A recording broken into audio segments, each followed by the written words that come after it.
শিব, এদিকে শোন। শিবুর স্কুলে যাবার পথে ফটিকদা তাকে প্রায়ই এইভাবে ডাকে। ফটিকদা মানে পাগলা ফটিক। জয়নারায়ণ বাবুদের বাড়ি ছাড়িয়ে চৌমাথার কাছটায় যেখানে একটা পুরনো মরচে ধরা স্টিম রোলার আজ 10 বছর ধরে পড়ে আছে, তা ঠিক সামনেই ফটিকদার ছোট্ট টিনের চালওয়ালা বাড়ি। অষ্টপ্রহর দাওয়ায় বসে কি যে খুটুর কাজ করে ফটিকদা, তা ওই জানে। শিবু শুধু জানে ফটিকদা খুব গরিব, আর লোকে বলে যে এককালে খুব বেশি পড়াশোনা করেই ফটিক পাগল হয়ে গেছে। শিবুর কিন্তু তার একটা কথা শুনে মনে হয় যে তার মতো বুদ্ধিমান লোক খুব কমই আছে। তবে এটা ঠিক যে ফটিকদার বেশিরভাগ কথাই আজগুবি আর পাগলাটে। আরে কাল চাঁদের পাশটা লক্ষ্য করেছিলি? বাঁ দিকটা কেমন একটা সিংহের মতো বেরিয়েছিল। কদিন ধরে কাকগুলো কেমন নাকি নাকি শুনে ডাকছে, শুনেছিস? সব হোলসেল সর্দি লেগেছে। শিবুর হাসিও পায়, আবার মাঝে মাঝে বিরক্তিও লাগে। যেসব কথার কোনো জবাব নেই, যার সত্যি করে কোনো মানে হয় না, সেসব কথা শুনে তো খালি সময় নষ্ট। তাই একদিন ফটিক ডাকলেও শিবু যায় না। আজ সময় নেই ফটিকদা, আরেকদিন আসবো বলে সে শটান চলে যায় স্কুলে। আজও সে ভেবেছিল যাবে না, কিন্তু ফটিকদা আজ যেন একটু বেশি চাপ দিল। তোকে যা বলতে চাই সেটা না শুনলে তোর ক্ষতি হবে। শিবু শুনেছে পাগলারা নাকি মাঝে মাঝে এমন সব সত্যি কথা বলে যা এমনি লোকেদের পক্ষে সম্ভবই না। তাই সে ক্ষতির কথা ভেবে ভয়ে ভয়ে ফটিকদার দিকে এগিয়ে গেল। একটা হুঁকোর মধ্যে ডাবের জল ভরতে ভরতে ফটিক বলল, জনার্দন বাবুকে লক্ষ্য করেছিস? জনার্দন বাবু শিবুদের নতুন অঙ্কের মাস্টার, দিন 10 হলো এসেছেন। শিবু বলল, রোজই তো দেখছি, আজও তো প্রথমেই অঙ্কের ক্লাস। ফটিক জিভ দিয়ে ঠিক করে একটা বিরক্ত হওয়ার শব্দ করে বলল, দেখা লক্ষ্য করা এক জিনিস নয়, বুঝেছিস? বলতো তুই যে বেল্টটা পরেছিস তাতে কটা ফুটো, শার্টটায় কটা বোতাম, না দেখে বলতো। শিবু কোনোটারই ঠিক মতো জবাব দিতে পারল না। ফটিক বলল, ও দেখ, তুই নিজের জিনিস নিজে পড়ে আছিস, অথচ লক্ষ্যই করিসনি। তেমন জনার্দন বাবুকেও লক্ষ্য করিসনি তুই। কি লক্ষ্য করব? কোন জিনিসটা? হুঁকোতে কলকে লাগিয়ে গুরুক গুরুক করে দুটো টান দিয়ে ফটিক বলল, এই ধর দাঁত। দাঁত? দাঁত। কি করে লক্ষ্য করব? উনি যে হাসেন না। কথাটা ঠিক, রাগী না হলেও ওরকম গম্ভীর মাস্টার শিবুদের স্কুলে আর নেই। ফটিক বলল, ঠিক আছে, এরপর যেদিন হাসবেন সেদিন ওই দাঁতগুলো খালি লক্ষ্য করিস, তারপর আমায় এসে বলে যাস কি দেখলি। আশ্চর্য ব্যাপার, ঠিক সেই দিনই অঙ্কের ক্লাসে জনার্দন বাবুর একটা হাসির কারণ ঘটে গেল। জ্যামিতি পড়াতে পড়াতে শঙ্করকে চতুর্ভুজ মানে জিজ্ঞেস করাতে শঙ্কর বলল, ঠাকুর স্যার, নারায়ণ স্যার। আর তাই শুনে জনার্দন বাবু খ্যাঁক খ্যাঁক করে রাগী হাসি হেসে উঠলেন। আর শিবুর চোখ তৎক্ষণাৎ চলে গেল তার দাঁতের দিকে। বিকেলে ফেরার পথে ফটিকদার বাড়ির সামনে পৌঁছে শিবু দেখলে সে হামান দিস্তায় কি যেন ছেঁচছে। শিবুকে দেখে ফটিক বলল, এই ওষুধটা যদি উতরে যায় তো দেখিস বহুরূপীর মতো রং চেঞ্জ করতে পারবো। শিবু বলল, ফটিকদা দেখেছি। কি দেখেছিস? দাঁত। ও, কিরকম দেখলি? এমনি সব ঠিক আছে, খালি পানের দাগ আর দুটো দাঁত একটু বড়। কোন দুটো? পাশের এইখানের। শিবু আঙুল দিয়ে দেখিয়ে দিল। ওখানে দাঁতকে কি বলে জানিস? কি? সদন্ত, কুকুরে দাঁত। ও, এত বড় কুকুরে দাঁত মানুষের পাটিতে দেখেছিস এর আগে? না বোধ হয়। কুকুরে দাঁত কাদের বড় হয় জানিস? কুকুরের? ইডিয়েট, শুধু কুকুরের কেন, সব মাংসাশী জন্তু জানোয়ারেরই সদন্ত বড় হয়। ওই দাঁত দিয়েই তো কাঁচা মাংস ছিঁড়ে হাড়গোড় চিবিয়ে খায় ওরা, বিশেষ করে হিংস্র জানোয়ারেরা। ও, আর কার বড় হয় সদন্ত? শিবু আকাশ পাতাল ভাবতে লাগলো। আর কার হবে আবার? মানুষ আর জন্তু জানোয়ার, এছাড়া দাঁতওয়ালা জিনিস আর আছেই বা কি? ফটিকদা তার হামানদিস্তায় একটা আখরোট আর এক চিমটে কালো জিরে ফেলে দিয়ে বলল, জানিস না তো, রাক্ষস। রাক্ষস? রাক্ষসের সঙ্গে জনার্দন বাবুর কি? আর আজকের দিনে রাক্ষসের কথা কেন? সে তো ছিল রূপকথার বইয়ের পাতার মধ্যে। রাক্ষস খক্ষসের গল্প তো শিবু কত শুনেছে, পড়েছে। তাদের মূলোর মতো দাঁত, কুলোর মতো। শিবু চমকে উঠল। কুলোর মতো পিঠ। জনার্দন বাবুর পিঠটা তো ঠিক সিধে নয়, কেমন যেন কুঁজো কুঁজো কুলো কুলো ভাব। শিবু কাকে যেন বলতে শুনেছে যে জনার্দন বাবুর বাতের রোগ, তাই পিঠ টেনে চলতে পারেন না।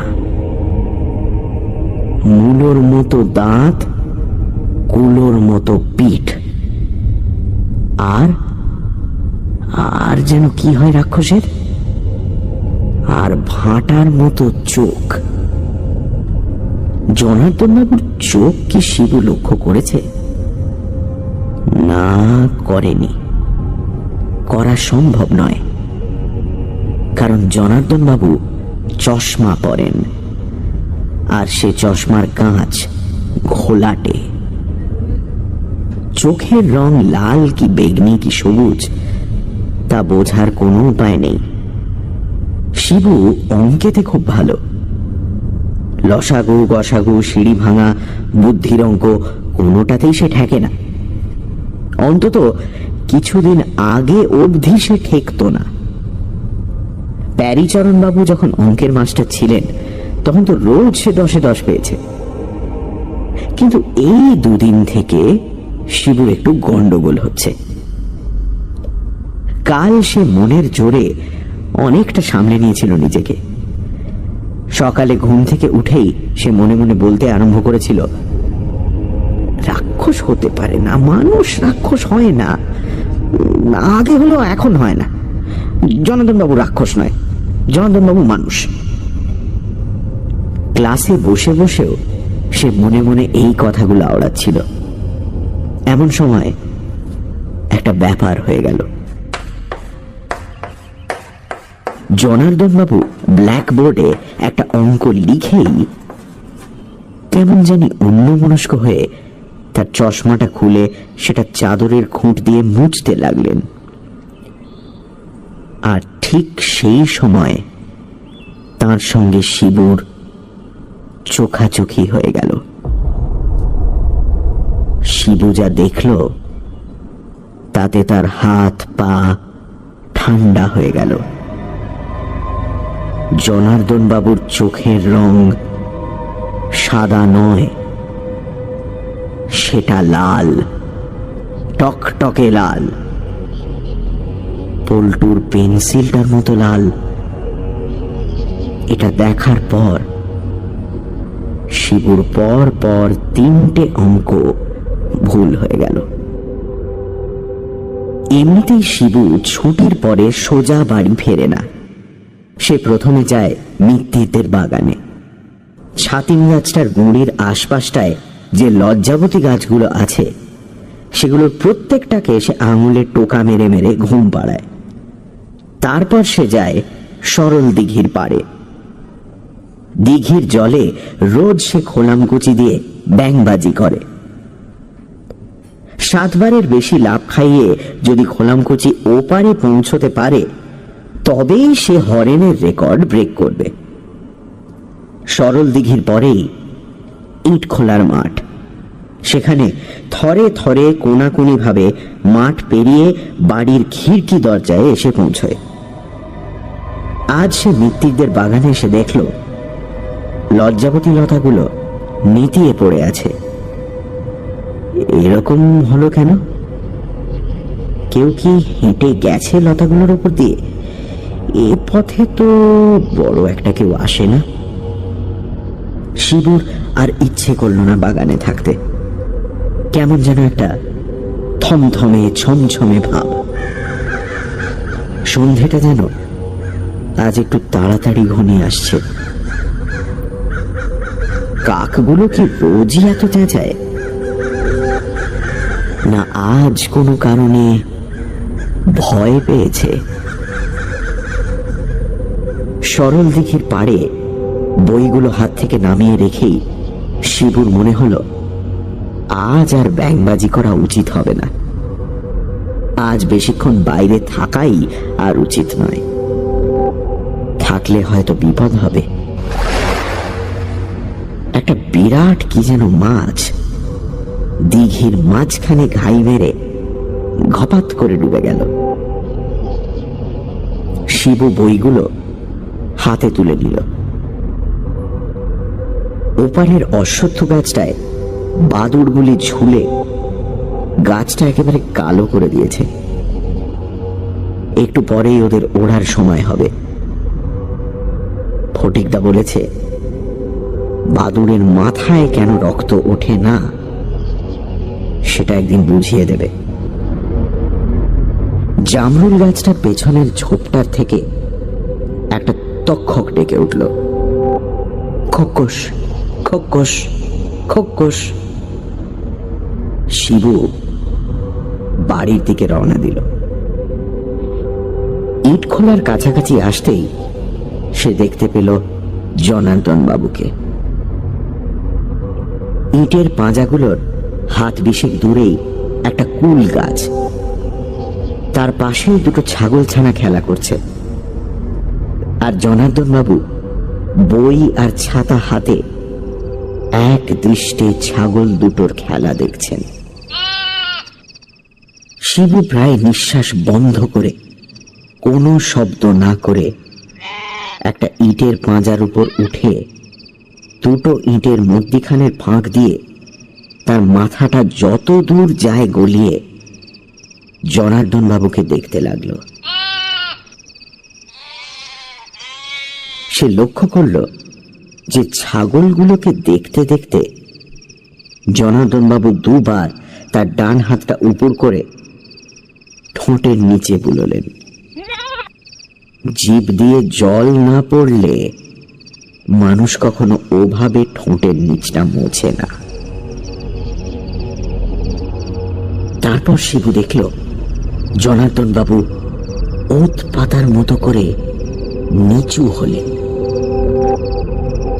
তারপর হঠাৎ হাত থেকে বই ছাতা ফেলে দিয়ে খপ করে একটা ছাগলের বাচ্চাকে চাপড়ে ধরে কোলে তুলে নিলেন। আর সেই সঙ্গে শিবু শুনতে পেল ছাগল ছানার চিৎকার আর জনার্দন বাবুর হাসি।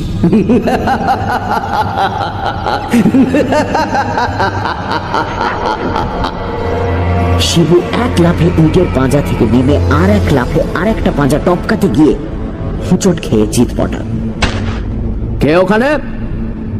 কোনো মতে নিজেকে সামলে নিয়ে উঠতে গিয়ে শিবু দেখে জনার্দন বাবু হাত থেকে ছাগল নামিয়ে তার দিকে এগিয়ে আসছেন। কে শিবরাম? চোট পেয়েছো নাকি? ওখানে কি করছিলে? শিবু কথা বলতে গিয়ে দেখলো তার গলা শুকিয়ে গেছে। তার ইচ্ছে করছিল উল্টে জনার্দন বাবুকে জিজ্ঞেস করে, আপনি ওখানে কি করছিলেন? আপনার কোলে ছাগল কেন? আপনার জিভে জল কেন? জনার্দন বাবু শিবুর কাছে এসে বললেন, ধরো, আমার হাত ধরো।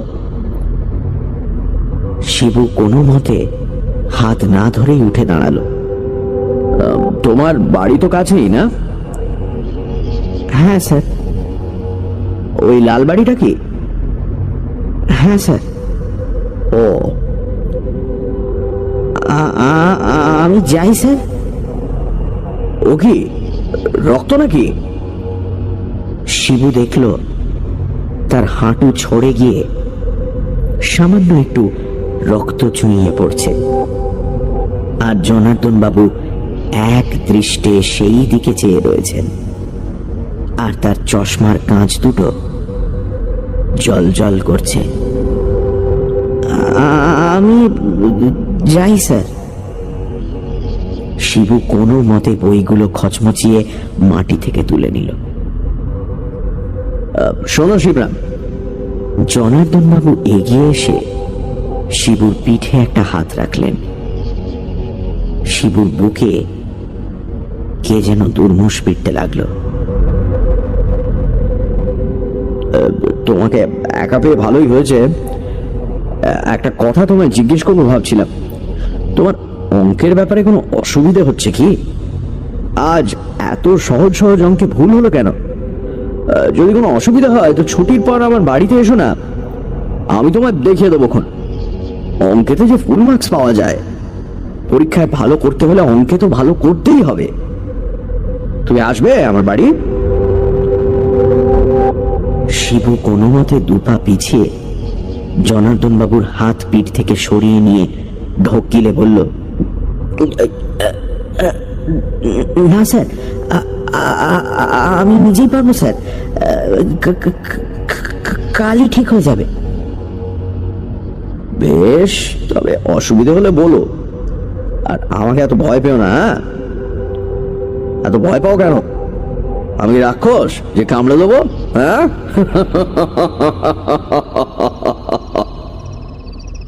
ইটখোলা থেকে এক দৌড়ে বাড়ি ফিরে এসে শিবু দেখল সামনের ঘরে হিরেন জ্যাঠা এসেছেন। হিরেন জ্যাঠা কলকাতায় থাকেন। মাছ ধরার খুব শখ। বাবা আর হিরেন জ্যাঠা প্রায় রবিবার রবিবার মাছ ধরতে চলে যান সরল দিঘিতে। এবারও বোধহয় যাবেন, কেননা শিবু দেখল পিঁপড়ের ডিম দিয়ে মাছের চার বানানো রয়েছে। শিবু আরো দেখল যে হিরেন জ্যাঠা এবার বন্দুকও এনেছেন। সোনারপুরের ঝিলে নাকি চখা মারতে যাবেন বাবা আর হিরেন জ্যাঠা।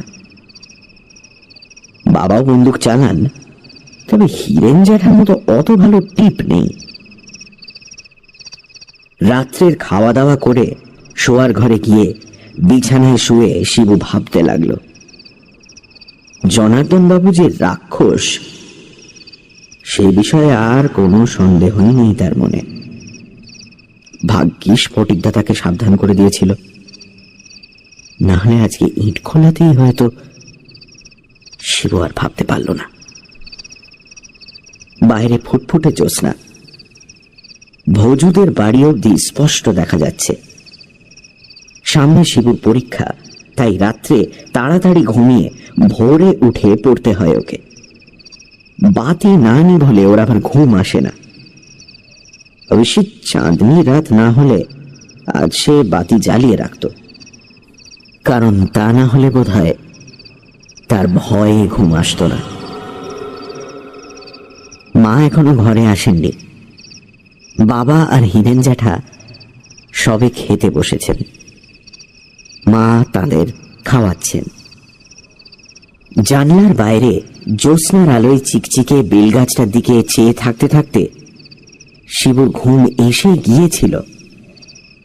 এমন সময় একটা জিনিস দেখে তার ঘুম ছুটে গিয়ে হাতের লোমগুলো খাড়া হয়ে উঠল। দূর থেকে একটা লোক তারই জানলার দিকে এগিয়ে আসছে। লোকটা একটু কুঁজো, আর তার চোখে চশমার কাঁচটা চাঁদের আলোয় চিকচিক করছে। জনার্দন বাবু। শিবুর গলা আবার শুকিয়ে এলো। জনার্দন বাবু পা টিপে টিপে বেলগাছটা পেরিয়ে ক্রমশ তার জানলার খুব কাছে এসে দাঁড়ালেন। শিবু তার পাশ বালিশটা শক্ত করে আঁকড়ে ধরল। কিছুক্ষণ এদিক ওদিক চেয়ে একটু ইতস্তত করে জনার্দন বাবু ডেকে উঠলেন, শিবরাম আছো? এ কি গলাটা এমন খোলা কেন জনার্দন বাবুর? রাত্রিরে কি তার রাক্ষসে ভাবটা আরো বেড়ে যায়? আবার ডাক এলো। শিবরাম! এবার শিবুর মা দাওয়া থেকে বলে উঠলেন, শিবু, ও শিবু, বাইরে কে ডাকছে যে? এর মধ্যে ঘুমিয়ে পড়লি নাকি? জনার্দন বাবু জানলা থেকে অদৃশ্য হয়ে গেলেন। মিনিট খানেক পরে শিবু তার গলা শুনতে পেল। শিবরাম তার জ্যামিতির বইটা ইট খোলায় ফেলে এসেছিল। কাল আবার রবিবার তো, স্কুলে দেখা হবে না, আর ও তো আবার সকালে উঠে পড়বে, তাই। তারপর কিছুক্ষণ বিড় বিড় ফিস ফিস কি কথা হলো শিবু শুনতে পেল না। শুধু শেষটায় শুনল বাবার কথা। হ্যাঁ, তা যদি বলেন সে তো ভালোই। আপনার ওখানেই না হয় পাঠিয়ে দেব। হ্যাঁ, কাল থেকে। শিবুর ঠোঁট নড়ল না, গলা দিয়ে আওয়াজ বেরোল না, কিন্তু তার মন চিৎকার করে বলতে লাগলো, না না না, আমি যাব না, কিছুতেই না। তোমরা কিছু জানো না, ওই যে রাক্ষস গেলেই আমায় খেয়ে ফেলবেন। পরদিন রবিবার হলেও শিবু সকালেই চলে গেল ফটিকদার বাড়িতে। কত কি যে বলার আছে তার ফটিকদাকে। ফটিকদা তাকে দেখে বলল, স্বাগতম। তোর বাড়ির কাছে ফণি মনসা আছে না? আমার কিছু এনে দিস তো, দা দিয়ে কেটে। একটা নতুন রান্না মাথায় এসেছে। শিবু ধরা গলায় বলল, ফটিকদা, কে? তুমি যে বলেছিলে না জনার্দন বাবু রাক্ষস? কে বললো? তুমি তো বললে। মোটেই না, তুই আমার কথাগুলো লক্ষ্য করিসনি। কেন? আমি বললাম তুই জনার্দন বাবুর দাঁতগুলো লক্ষ্য করিস। তারপর তুই এসে বললি তার কুকুর দাঁতগুলো বড় বড়। তারপর আমি বললাম ওরকম কুকুর দাঁত রাক্ষসের হয় বলে শুনেছি। তার মানে কি জনার্দন বাবু রাক্ষস? তাহলে উনি রাক্ষস নন? তা তো বলিনি। তবে? ফটিকদা দাওয়া থেকে উঠে একটা মস্ত হাই তুলে বলল, তো জ্যাঠাকে কেন দেখলাম আজ? মাছ ধরতে এসেছেন বুঝি? শিব দিয়ে বাঘ ধরেছিলেন একবার ম্যাকাডি সাহেব, সে গল্প জানিস?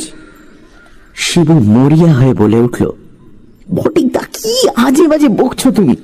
এদিকে জনার্দন বাবু যে সত্যি রাক্ষস, আমি জানি তিনি রাক্ষস। আমি অনেক কিছু দেখেছি আর শুনেছি। তারপর শিবু গত দুদিনের ঘটনা ফটিককে বলল। ফটিক সব শুনে টুনে গম্ভীরভাবে মাথা নেড়ে বলল, তা তুই এ ব্যাপারে কি করবি, কিছু ঠিক করেছিস? তুমি বলে দাও না ফটিকদা, তুমি তো সব জানো।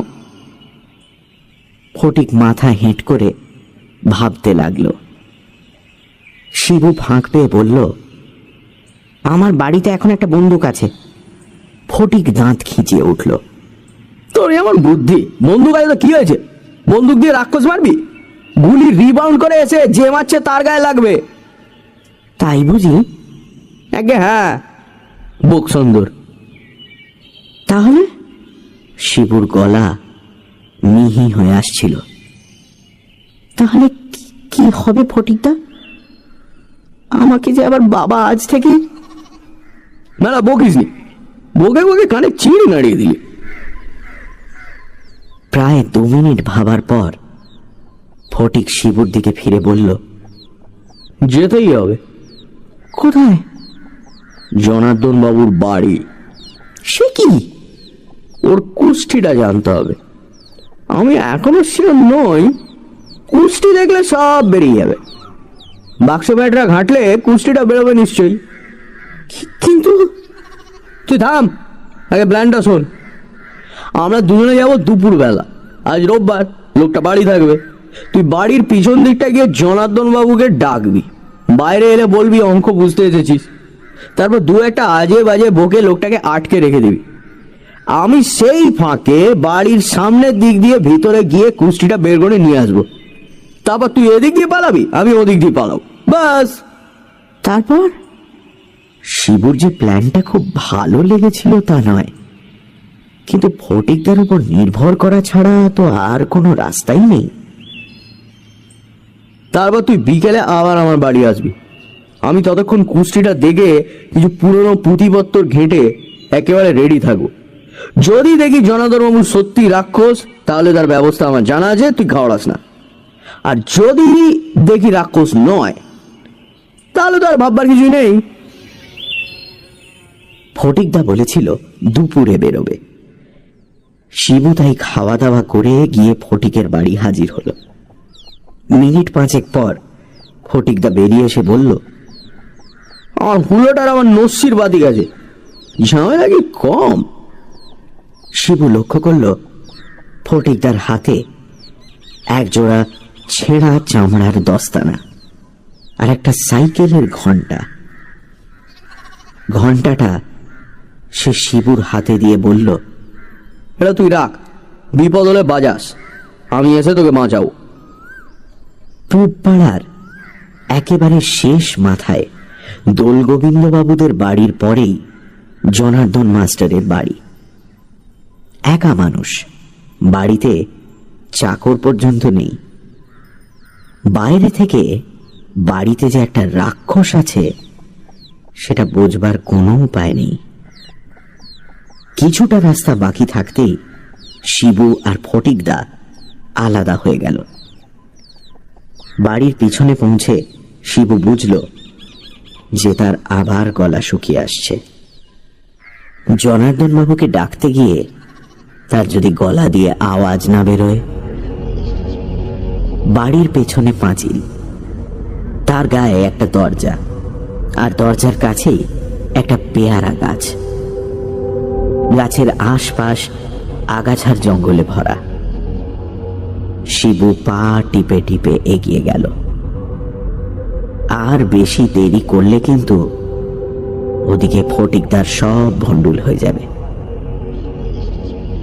আর একটু বেশি সাহস পাওয়ার জন্য শিবু পেয়ারা গাছটা একটা হাত দিয়ে ভর করে মাস্টার মশাই বলে ডাকতে যাবে, এমন সময় একটা খচমচ শব্দ পেয়ে সে চমকে নিচের দিকে চেয়ে দেখে একটা কালভৈরবী লতার ঝোপের ভেতর একটা গিরগিটি চলে গেল।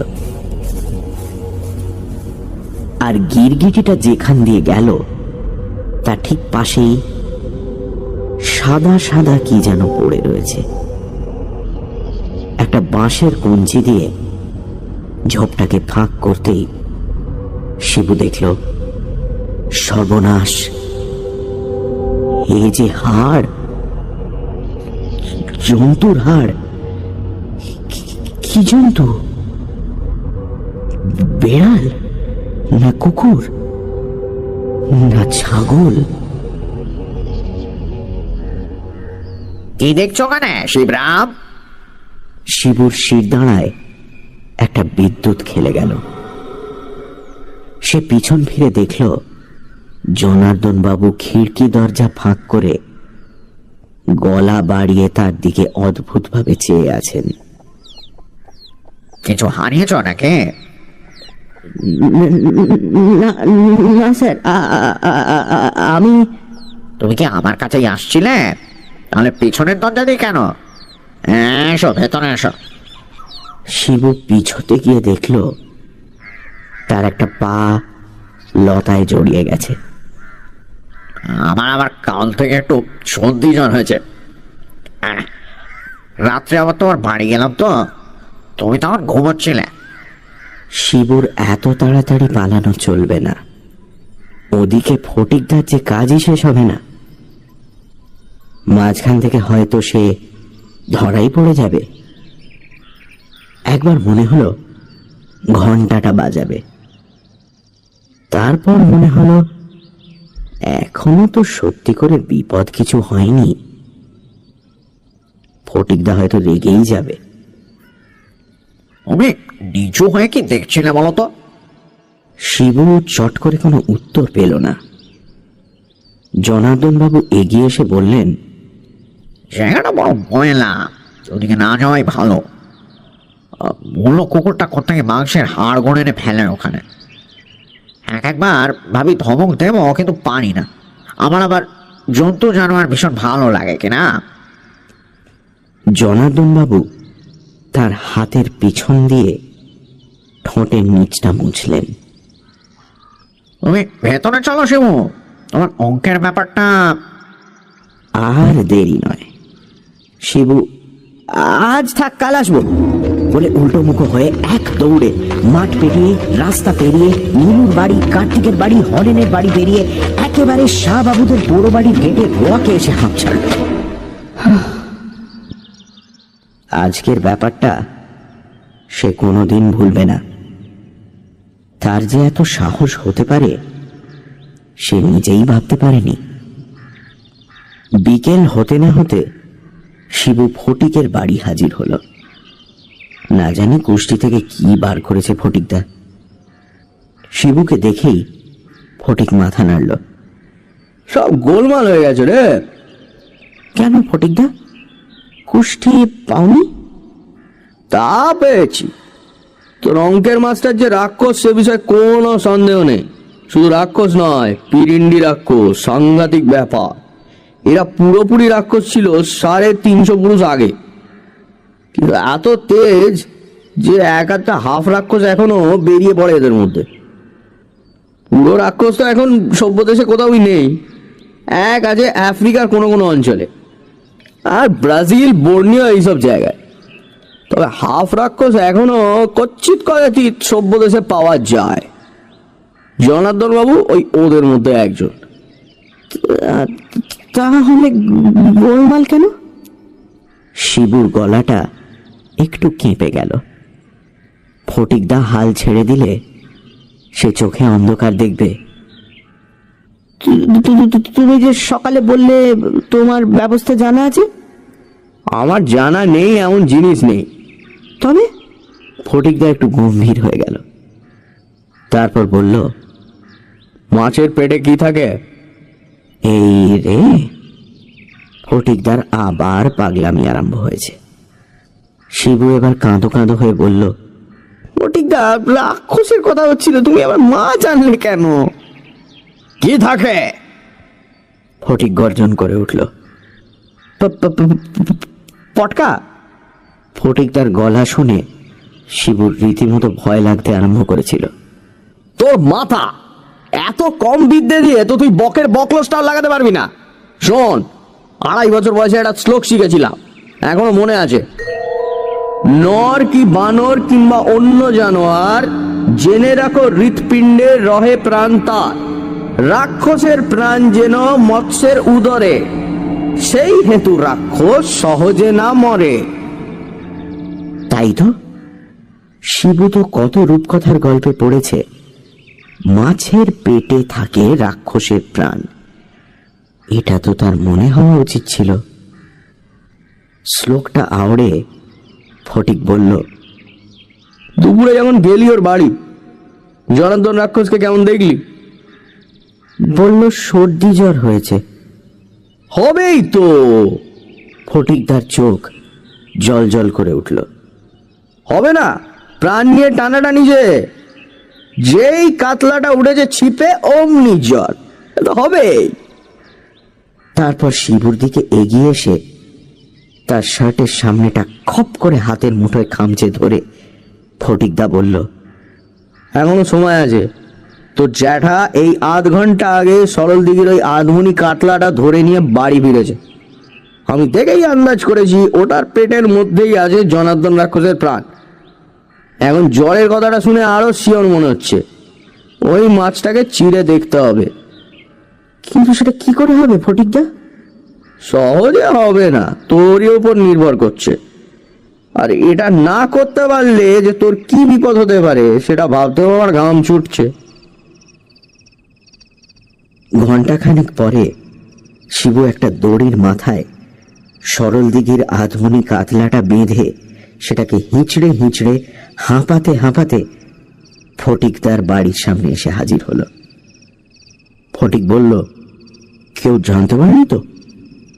শিবু বলল, না, বাবা চান করছিলেন, জ্যাঠামশাই শ্রীনিবাসকে দিয়ে দলাই মলাই করাচ্ছিলেন, আর মা সন্ধে দিচ্ছিলেন। নারকলের দড়ি খুঁজতে দেরি হলো, আর উফ, যা ভারী। কোচ পরোয়ানে মাসল হবে। ফটিক মাছ নিয়ে ভেতরে চলে গেল। শিবু ভাবল, কি আশ্চর্য বুদ্ধি আর জ্ঞান ফটিকদার। ওর জন্যই বোধহয় শিবু এ যাত্রা রক্ষা পাবে। হে ভগবান, জনার্দন রাক্ষসের প্রাণটা যেন থাকে মাছটার পেটে। মিনিট 10 পরে ফটিক বেরিয়ে এসে শিবুর দিকে হাত বাড়িয়ে বলল, নে, এটা হাতছাড়া করবি না কখনো। রাত্রে বালিশের নিচে নিয়ে শুবি। স্কুলে যাওয়ার সময় প্যান্টের বাঁ পকেটে নিয়ে নিবি। এরা হাতে থাকলে রাক্ষস কেঁচো, আর হামান দিস্তায় গুঁড়িয়ে ফেললে রাক্ষস ডেড। আমার মতে গুঁড়োবার দরকার নেই, হাতে রাখলেই যথেষ্ট। কারণ অনেক সময় দেখা গেছে পিরিন্ডি রাক্ষস 54 বছর বয়সের পর থেকে পুরো মানুষ হয়ে গেছে। তোর জনার্দন মাস্টারের বয়স এখন 53 বছর 11 মাস 26 দিন। শিবু এবার সাহস করে তার হাতের তেলোর দিকে চেয়ে দেখল। একটা ভিজে ভিজে মিছরির দানার মতো পাথর নতুন ওঠা চাঁদের আলোয় চকচক করছে। পাথরটাকে পকেটে নিয়ে শিবু বাড়ির দিকে ঘুরল। পেছন থেকে ফটিকদা বলল, হাতে আসতে গন্ধ রয়েছে তোর, ভালো করে ধুয়ে নিস। আর বোকা চেয়ে থাকিস, তাহলে ধরা পড়ে যাবি। পরদিন অঙ্কের ক্লাসে জনার্দন বাবু ঠিক ঢোকবার আগে একটা হাঁচি দিলেন, আর তারপরেই চৌকাঠে ঠক্কর খেয়ে তার জুতোর শুকতলা হাঁ হয়ে গেল। শিবুর বাঁ হাত তখন তার প্যান্টের বাঁ পকেটের ভেতর। ক্লাসের শেষে শিবু অনেক দিন পরে অঙ্কে 10-এ 10 পেল।